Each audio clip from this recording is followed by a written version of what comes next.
ದೇವರ ನಾಮಕ್ಕೆ ಸ್ತೋತ್ರವಾಗಲಿ. ಇದು ನನ್ನ ಜೀವಿತದ ಮೊಟ್ಟ ಮೊದಲನೆಯ ಸಾಕ್ಷಿಯಾಗಿದೆ. ದೇವರ ವಾಕ್ಯದಲ್ಲಿ ಪೌಲನು ಹೇಳುವಂತೆ, ದೇವರು ತನ್ನ ಸೇವಕರನ್ನು ತಾಯಿಯ ಗರ್ಭದಲ್ಲಿಯೇ ಆರಿಸಿಕೊಂಡಿದ್ದು, ಕೀರ್ತನೆಗಾರನು ಹೇಳುವಂತೆ ದೇವರು ಅವರನ್ನು ಸಂರಕ್ಷಿಸುತ್ತಾನೆ. ಅದೇ ರೀತಿಯಲ್ಲಿ ದೇವರು ತನ್ನ ಎಲ್ಲ ಸೇವಕರನ್ನು ಆರಿಸಿಕೊಂಡಿರುತ್ತಾನೆ. ಹಾಗೆಯೇ ದೇವರು ನನ್ನನ್ನು ನಾನು ತಾಯಿ ಗರ್ಭದಲ್ಲಿದ್ದಾಗಲೇ ಆರಿಸಿಕೊಂಡಿದ್ದನು. ಆದ್ದರಿಂದ ಸೈತಾನನು ನಾನು 4 ವರ್ಷದ ಬಾಲಕನಾಗಿದ್ದಾಗಲೇ ನನ್ನ ಮೇಲೆ ಕಣ್ಣಿಟ್ಟಿದ್ದನು. ಹಾಗಾಗಿ ನನ್ನ ಕುರಿತಾಗಿ ದೇವರ ಉದ್ದೇಶದ ದಿಕ್ಕನ್ನು ಬದಲಾಯಿಸುವ ಪ್ರಯತ್ನ ಮಾಡಿದ್ದನು. ಸೈತಾನನು ಮಾಡಿದ ಈ ಒಂದು ಪ್ರಯತ್ನವು ನನ್ನ ಜೀವಿತದಲ್ಲಿ ಮಾಡುವ ಮೊಟ್ಟ ಮೊದಲ ಪ್ರಯತ್ನವಾಗಿರುತ್ತದೆ. ಅದೇನೆಂದರೆ, ಒಂದು ದಿನ ಮಧ್ಯಾಹ್ನ ಸುಮಾರು 3:30ರಿಂದ 4 ಗಂಟೆಯ ಸಮಯವಿರಬಹುದು. ನಾನು ಮಲಗಿ ಎಚ್ಚರಗೊಂಡೆ. ಕಣ್ಣುಜ್ಜಿಕೊಂಡು ಮನೆಯ ಒಳಗೆ ಸುತ್ತಲೂ ನೋಡಿದೆ. ಯಾರೂ ಕಾಣಲಿಲ್ಲ. ಅಮ್ಮನೂ ಇಲ್ಲ, ಅಣ್ಣಂದಿರೂ ಕಾಣಲಿಲ್ಲ. ಗಾಬರಿಯಾಯಿತು.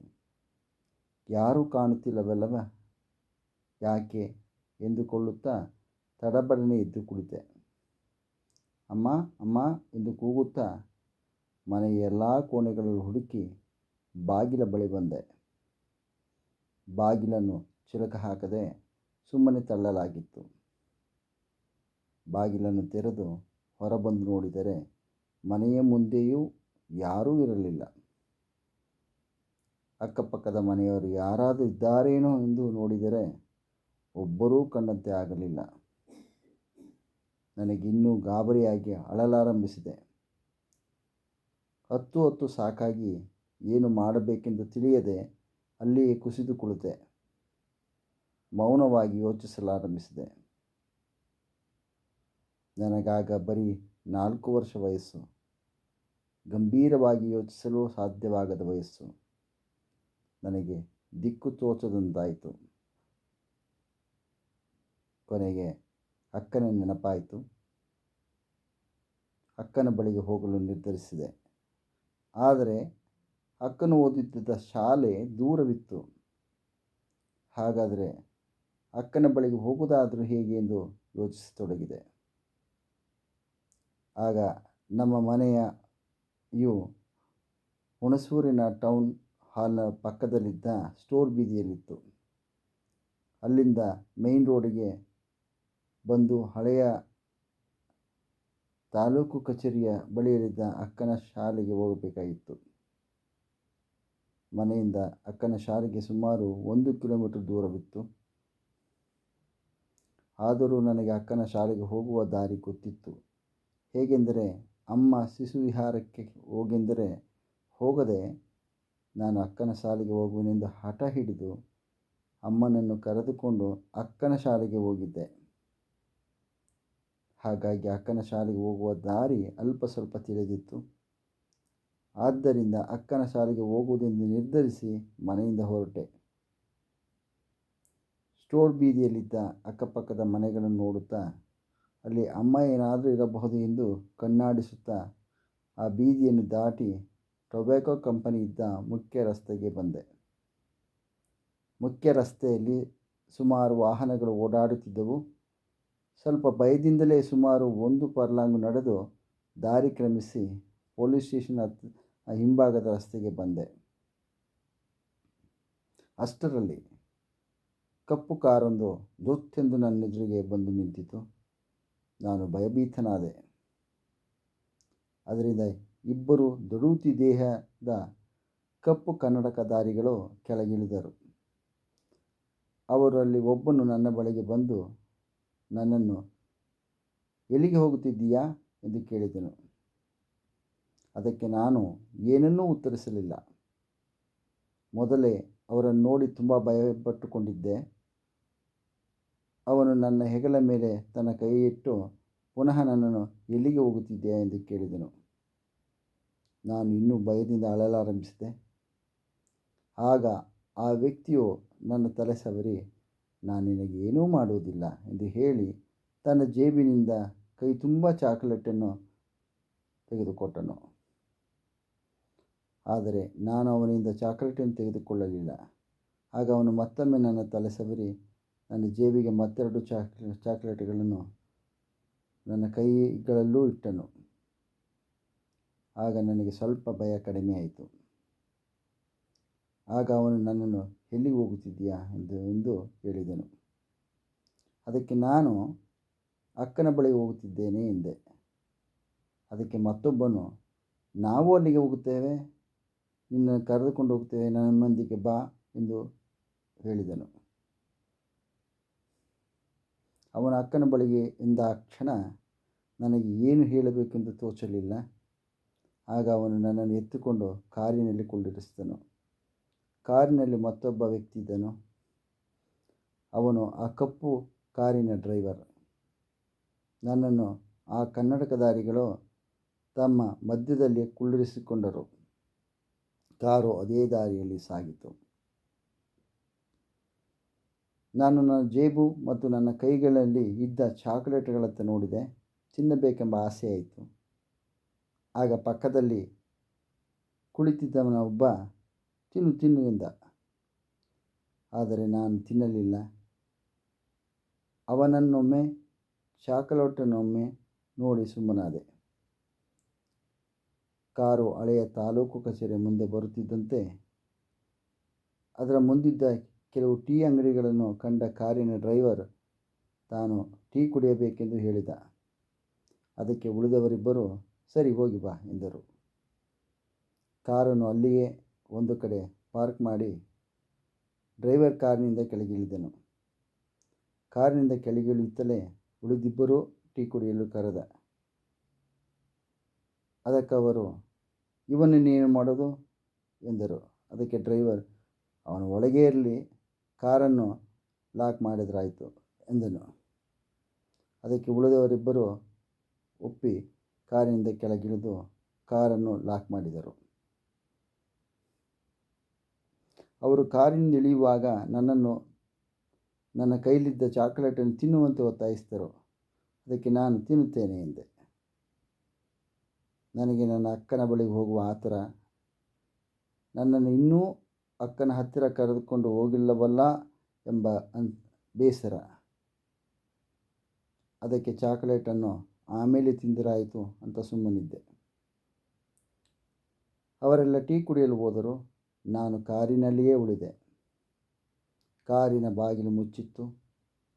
ಕಾರಿನ ಕಿಟಕಿಯಿಂದ ಹೊರಗೆ ನನ್ನ ಕಣ್ಣು ಹಾಯಿಸಿದೆ. ಸುತ್ತಲೂ ಒಂದು ಸಲ ನೋಡಿದೆ. ಚಿರಪರಿಚಿತ ಜಾಗ ಎಂದೆನಿಸಿತು. ನೋಡುತ್ತಲೇ ಕಾರು ನನ್ನ ಅಕ್ಕನ ಶಾಲೆಯ ಮುಂದೆ ನಿಂತಿರುವುದು ಕಂಡು ಬಂತು. ನನಗೆ ಭಾರೀ ಖುಷಿಯಾಯಿತು.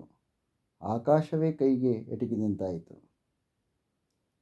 ಇವರ ಅಕ್ಕನ ಬಳಿಗೆ ಇನ್ನೂ ಕರ್ಕೊಂಡು ಹೋಗಿಲ್ಲವಲ್ಲ ಅಂತ ಅಂದುಕೊಳ್ಳುತ್ತಿದ್ದ ನನಗೆ ಸಂತೋಷವಾಯಿತು. ಅಕ್ಕನ ಶಾಲೆಯನ್ನೊಮ್ಮೆ ನೋಡಿದೆ. ಶಾಲೆ ಇನ್ನೂ ಬಿಟ್ಟಿರಲಿಲ್ಲ, ಆಟಕ್ಕೆ ಬಿಟ್ಟಿದ್ದರು. ಅಕ್ಕನ ಜೊತೆಯ ಇತರ ವಿದ್ಯಾರ್ಥಿನಿಯರು ಆಟವಾಡುತ್ತಿದ್ದನ್ನು ಕಂಡೆ. ಅಕ್ಕ ಎಲ್ಲಿ ಎಂದು ಕಾರಿನ ಒಳಗಿನಿಂದಲೇ ಹುಡುಕಿದೆ. ಅಕ್ಕ ಕಾಣಲಿಲ್ಲ.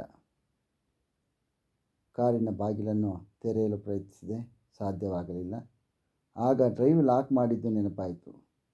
ನನಗೇನು ಮಾಡಬೇಕೆಂದು ತೋಚದೆ ಅಳು ಬರುವಂತಾಯಿತು. ಅಳುತ್ತಲೇ ಪುನಃ ಅಕ್ಕನ ಶಾಲೆಯ ಕಡೆಗೆ ನೋಡಿದೆ. ಈಗ ಅಕ್ಕ ಕಂಡಳು. ಆಗ ನನಗೆ ಆದ ಆನಂದ ಹೇಳ್ತೀರದು. ಕಾರಿನ ಡೋರನ್ನು ತೆರೆಯಲು ಪ್ರಯತ್ನಿಸಿದೆ. ಕಾರಿನ ಬಾಗಿಲು ತೆರೆಯಲಿಲ್ಲ. ಪುನಃ ಪ್ರಯತ್ನಿಸಿದೆ, ಸಾಧ್ಯವಾಗಲೇ ಇಲ್ಲ. ಟೀ ಕುಡಿಯುತ್ತಾ ನಿಂತಿದ್ದ ಆ ಮೂವರನ್ನು ಒಂದು ಸಾರಿ, ಅಕ್ಕನ ಕಡೆ ಒಂದು ಸಾರಿ, ಕಾರಿನ ಬಾಗಿಲ ಕಡೆ ಒಂದು ಸಾರಿ ನೋಡುತ್ತಾ ಅಳುತ್ತಿದ್ದೆ. ನಾನು ಅಳುತ್ತಲೇ ಕೊನೆಗೊಂದು ಸಾರಿ ಕಾರಿನ ಬಾಗಿಲು ಜೋರಾಗಿ ಎಳೆದೆ. ಏನು ಆಶ್ಚರ್ಯ, ಕಾರಿನ ಬಾಗಿಲು ತೆರೆದೇ ಬಿಟ್ಟಿತು. ಹಾಗಾದರೆ ಅದನ್ನು ಲಾಕ್ ಮಾಡಿರಲಿಲ್ಲವೇ? ನನಗೆ ಒಂದು ಕ್ಷಣ ಕನ್ಫ್ಯೂಸ್ ಆಯಿತು. ಆ ಮೂವರು ಹೋಗುವಾಗ ಲಾಕ್ ಮಾಡಿಯೇ ಹೋಗಿದ್ದಾರಲ್ಲ ಎಂದುಕೊಂಡೆ. ಅದೇನೇ ಇರಲಿ, ಒಟ್ಟಿನಲ್ಲಿ ಕಾರಿನ ಬಾಗಿಲು ತೆರೆಯಿತಲ್ಲ, ಅಷ್ಟು ಸಾಕು ಎಂದೆನಿಸಿತು. ದೇವರ ಕಾರ್ಯವೋ ಏನೋ ನನಗೆ ಆಗ ತಿಳಿಯುತ್ತಿರಲಿಲ್ಲ, ಆದರೆ ನನಗೆ ಈಗ ಅರ್ಥವಾಗುತ್ತದೆ. ದೇವರು ತನ್ನ ಸೇವಕರನ್ನು ಆರಿಸಿಕೊಂಡ ಮೇಲೆ ಹೇಗೆ ಅವರನ್ನು ಸಂರಕ್ಷಿಸುತ್ತಾನೆ ಎಂದು ದೇವರಿಗೆ ಸ್ತೋತ್ರವಾಗಲಿ. ಸೆರೆಯಲ್ಲಿದ್ದ ಪೌಲ ಮತ್ತು ಶೀಲ ಮತ್ತು ಅವರ ಬಿಡುಗಡೆಯ ನೆನಪಾಗುತ್ತದೆ. ಅದನ್ನು ಕಂಡಾಗ ದೇವರ ಆರಿಸಿಕೊಂಡ ಸೇವಕರನ್ನು ಯಾವ ಸೈತಾನನು, ಯಾವ ದುರಾತ್ಮಗಳು, ಯಾವ ಮನುಷ್ಯರು ಹಿಡಿದಿಟ್ಟುಕೊಳ್ಳಲು ಆಗುವುದಿಲ್ಲ ಎಂದು ಸ್ಪಷ್ಟವಾಗುತ್ತದೆ. ಕಾರಿನ ಬಾಗಿಲು ತೆರೆದಿದ್ದರಿಂದ ನನಗೆ ಪರಮಾನಂದವಾಯಿತು. ಕಾರಿನ ಒಳಗಿನಿಂದಲೇ ಅಕ್ಕನ ಶಾಲೆಯ ಕಡೆಗೆ ನೋಡುತ್ತಾ ಕಾರಿನ ಬಾಗಿಲನ್ನು ಮೇಲಕ್ಕೆ ಮುಂದಕ್ಕೆ ತಳ್ಳಿದೆ. ಹೆಚ್ಚು ಶಬ್ದವಾದರೆ ಟೀ ಕುಡಿಯುತ್ತಿದ್ದ ಆ ಮೂವರು ಎಲ್ಲಿ ತಿರುಗಿ ನೋಡಿಯಾರು ಎಂದು ಕಾರಿನಿಂದ ಹೊರಬಂದು ಅಕ್ಕನ ಶಾಲೆಯ ಕಡೆ ನೋಡಿದಾಗ ಶಾಲೆಯ ಒಳಗೆ ಅಕ್ಕ ಮತ್ತು ಆಕೆಯ ಸಹಪಾಠಿಗಳು ಆಟವಾಡುತ್ತಿದ್ದರು. ಅವರ ಬಳಿಗೆ ಹೋಗಬೇಕಾದರೆ ನನ್ನ ಮುಂದೆ ಇದ್ದ ಮುಖ್ಯ ರಸ್ತೆಯನ್ನು ದಾಟಬೇಕಿತ್ತು. ನಾನು ಶಾಲೆಯ ಗೇಟನ್ನು ನೋಡುತ್ತಾ ರಸ್ತೆಯ ಕಡೆಗೆ ಓಡತೊಡಗಿದೆ. ನಾನು ಓಡುವುದನ್ನು ಕಂಡ ಆ ಮೂವರು ಆಶ್ಚರ್ಯದಿಂದ ನನ್ನನ್ನು ನೋಡುತ್ತಲೇ ನನ್ನ ಹಿಂದೆಯೇ ಓಡಿ ಬರತೊಡಗಿದರು. ಅವರಿಗೆ ಆಶ್ಚರ್ಯ ಏನೆಂದರೆ, ಅವರು ಕಾರನ್ನು ಲಾಕ್ ಮಾಡಿದ್ದರೂ ಇವನು ಹೇಗೆ ಹೊರಗೆ ಬಂದ ಎಂದು. ಅವರಿಗೆ ಸೃಷ್ಟಿಕರ್ತನ ದೇವರು ಹೇಗೆ ಕಾರ್ಯ ಮಾಡುತ್ತಾನೆ ಎಂದು ಗೊತ್ತಿರಲಿಲ್ಲ. ಅವರು ನನ್ನನ್ನು ಹಿಡಿಯಲು ನನ್ನ ಹಿಂದೆಯೇ ಓಡೋಡಿ ಬಂದರೂ ನನ್ನನ್ನು ಹಿಡಿಯಲು ಸಾಧ್ಯವಾಗಲಿಲ್ಲ. ನಾನು ಅಕ್ಕನನ್ನು ತಲುಪಲು ವಾಹನಗಳು ಓಡಾಡುತ್ತಿದ್ದುದನ್ನು ಲೆಕ್ಕಿಸದೆ ಓಡಿ ಅಕ್ಕನ ಶಾಲೆಯ ಗೇಟ್ ತಲುಪಿದ್ದೆ. ಅಕ್ಕ ಮತ್ತು ಸಹಪಾಠಿಗಳು ನನ್ನನ್ನು ಸುತ್ತುವರೆದು ನನ್ನನ್ನು ಶಾಲೆಯ ಗೇಟಿನೊಳಗೆ ಕರೆದುಕೊಂಡು ಹೋದರು. ಕಾರಿನಲ್ಲಿ ಬಂದಿದ್ದ ಆ ಮೂವರು ನಾನು ಅವರಿಗೆ ಸಿಕ್ಕದೇ ಹೋದ ಕಾರಣದಿಂದ ನಿರಾಶೆಯಿಂದ ಕಾರಿನ ಬಳಿಗೆ ಹೋದರು. ನನ್ನ ಅಕ್ಕನ ಶಾಲೆಯೇ ಅಲ್ಲೇ ಇತ್ತು ಅಂತ ಅವರಿಗೆ ಹೇಗೆ ತಾನೇ ತಿಳಿಯಬೇಕು? ಅಕ್ಕನಿಗೆ ನಡೆದದ್ದೆಲ್ಲವನ್ನೂ ಹೇಳಿದೆ. ಅಕ್ಕ ಅವರ ಟೀಚರ್ಗೆ ನಾನು ಹೇಳಿದ್ದನ್ನು ಹೇಳಿದಳು. ಅದಕ್ಕೆ ಆ ಟೀಚರ್ ನನಗೆ, ನೀನು ಯಾಕೆ ಒಂಟಿಯಾಗಿ ಬಂದೆ? ಅವರು ಮಕ್ಕಳನ್ನು ಕದಿಯುವವರು ಎಂದರು. ಈಗಾಗಲೇ ಹುಣಸೂರಿನಲ್ಲಿ ಅನೇಕ ಮಕ್ಕಳನ್ನು ಕದ್ದು ಹೋಗಿದ್ದಾರೆ. ಪೊಲೀಸರು ಅವರಿಗಾಗಿ ಹುಡುಕಾಡುತ್ತಿದ್ದಾರೆ ಎಂದು ಹೇಳಿದರು. ನನಗೆ ಅದನ್ನು ಕೇಳಿ ಭಯವಾಯಿತು. ಅಷ್ಟೇ ಅಲ್ಲದೆ ಅವರು ಮಕ್ಕಳನ್ನು ಕದ್ದುಕೊಂಡು ಹೋಗಿ ಕೈಕಾಲುಗಳನ್ನು ತಿರುಚಿ ಅಂಗಮೂನ ಮಾಡಿ ಭಿಕ್ಷೆ ಬೇಡಲು ಬಾಂಬೆಗೆ ಕರೆದುಕೊಂಡು ಹೋಗುತ್ತಾರೆ. ದೇವರು ದೊಡ್ಡವನು, ಸದ್ಯ ಸುರಕ್ಷಿತವಾಗಿ ಶಾಲೆಗೆ ಕರೆತಂದಿದ್ದಾನಲ್ಲ ಎಂದರು. ಅದನ್ನು ಕೇಳಿದ ಅಕ್ಕ ಮತ್ತು ಅಕ್ಕನ ಸಹಪಾಠಿಗಳು ನನ್ನನ್ನು ತಬ್ಬಿಕೊಂಡು ಸಂತೋಷಪಟ್ಟರು. ಅಕ್ಕ ನನ್ನ ಕೈ ಮತ್ತು ಜೇಬಿನಲ್ಲಿದ್ದ ಚಾಕೊಲೇಟ್ಗಳನ್ನು ನೋಡಿ, ಯಾರು ಕೊಟ್ಟದ್ದು ಚಾಕ್ಲೇಟ್ ಎಂದು ಕೇಳಿದರು. ಅದಕ್ಕೆ ನಾನು ಅವರೇ ಕೊಟ್ಟದ್ದು ಎಂದೆ. ಅದಕ್ಕೆ ಟೀಚರ್, ಚಾಕ್ಲೇಟ್ ತಿಂದಾ ಎಂದು ಕೇಳಿದರು. ಅದಕ್ಕೆ ನಾನು ಇಲ್ಲ ಎಂದೆ. ಅದಕ್ಕೆ ಟೀಚರ್, ತಿನ್ನದಿದ್ದು ಒಳ್ಳೆಯದೇ ಆಯಿತು, ಚಾಕ್ಲೇಟ್ಗಳಲ್ಲಿ ಮತ್ತು ಬರೋ ಔಷಧಿ ಹಾಕಿರುತ್ತಾರೆ ಎಂದರು. ಒಂದು ವೇಳೆ ಅವರು ಕೊಟ್ಟ ಚಾಕೊಲೇಟನ್ನು ನಾನು ತಿಂದಿದ್ದರೆ ನನಗೆ ಮತ್ತು ಬಂದು ಕಾರಿನಲ್ಲೇ ಮಲಗಿರುತ್ತಿದ್ದೆ. ಕಾರಿನಿಂದ ಖಂಡಿತ ಹೊರಬರಲು ಸಾಧ್ಯವಾಗುತ್ತಿರಲಿಲ್ಲ. ಅದಕ್ಕಾಗಿಯೇ ಆ ಮೂವರು ನನ್ನನ್ನು ಚಾಕೊಲೇಟನ್ನು ತಿನ್ನಲು ಒತ್ತಾಯಿಸಿದ್ದರು. ನಂತರ ಆ ಟೀಚರ್ ನನಗೆ, ನೀನು ಇನ್ನೆಂದೂ ಒಂಟಿಯಾಗಿ ಮನೆಯಿಂದ ಹೊರಗೆ ಬರಬೇಡ ಎಂದು ಎಚ್ಚರಿಸಿದರು. ದೇವರು ನನ್ನನ್ನು ಆ ಮೂವರು ದುಷ್ಕರ್ಮಿಗಳಿಂದ ಅದ್ಭುತವಾದ ರೀತಿಯಲ್ಲಿ ನನ್ನನ್ನು ಸಂರಕ್ಷಿಸಿದ್ದನು. ಸೃಷ್ಟಿಕರ್ತನಾದ ದೇವರಿಗೆ ಸ್ತೋತ್ರ. ಯುಗಾಂತರಕ್ಕೂ ದೇವರಿಗೆ ಮಹಿಮೆ ಉಂಟಾಗಲಿ. ದೇವರು ನನ್ನನ್ನು ನಾನು ತಾಯಿ ಗರ್ಭದಲ್ಲಿದ್ದಾಗಲೇ ತನ್ನ ಸೇವೆಗಾಗಿ ಆರಿಸಿಕೊಂಡಿದ್ದನು. ಅದರಿಂದ ತಪ್ಪಿಸಲು ಸೈತಾನ ಮಾಡಿದ ಪ್ರಯತ್ನ ವಿಫಲವಾಗಿತ್ತು. ದೇವರು ನನ್ನೊಂದಿಗಿದ್ದು ನನ್ನನ್ನು ಸಂರಕ್ಷಿಸಿದನು. ನನ್ನ ಬಾಲ್ಯದಲ್ಲೇ ಅಂತಹ ಅದ್ಭುತ ರೀತಿಯಲ್ಲಿ ನನ್ನನ್ನು ಕೈ ಹಿಡಿದು ಕಾಪಾಡಿದ ದೇವರಿಗೆ ಎಂದೆಂದಿಗೂ ಸ್ತುತಿ, ಸ್ತೋತ್ರ ಮತ್ತು ಘನ, ಮಾನ, ಮಹಿಮೆಗಳು ಉಂಟಾಗಲಿ. ಆಮೆನ್.